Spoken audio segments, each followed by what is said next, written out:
नमस्कार. आज आठवड्याच्या शेवटच्या कामकाजाच्या दिवशी सकाळी शेअर मार्केट सुरू झाल्यावर तेजी होती. त्यानंतर दिवसभर चढउतार होत होते. शेवटच्या 1 तासात मात्र सलग तेजी बघण्यास मिळालेली आहे. आज मार्केट बंद होताना सेन्सेक्स 193 पॉईंटने वाढून 83,833 वर बंद झालेला आहे. निफ्टी हा 56 पॉईंटने वाढून 25,461 वर बंद झालेला आहे.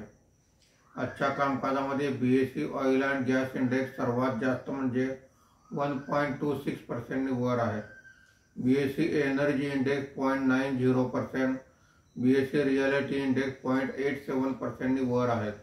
BSE mid cap index 0.23%, small cap index 0.17% वर आहेत. आजच्या कामकाजामध्ये निफ्टीमध्ये वाढलेले मुख्य शेअर्स पुढील प्रमाणे: Bajaj finance 1.66%, Infosys 1.36%, doctor Reddy's lab 1.25%, ICICI bank 1.19% अशी वाढ आहे. आज निफ्टीमध्ये घसरलेले मुख्य शेअर्स पुढील प्रमाणे: Trent 11.87%, Tata Steel 1.75%, Eicher Motor 1.52%, Tech Mahindra 1% अशी घसरण आहे.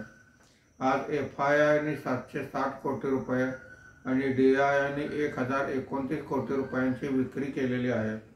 शनिवार आणि रविवार शेअर मार्केटला सुट्टी आहे. सोमवारी पुन्हा भेटूया. धन्यवाद.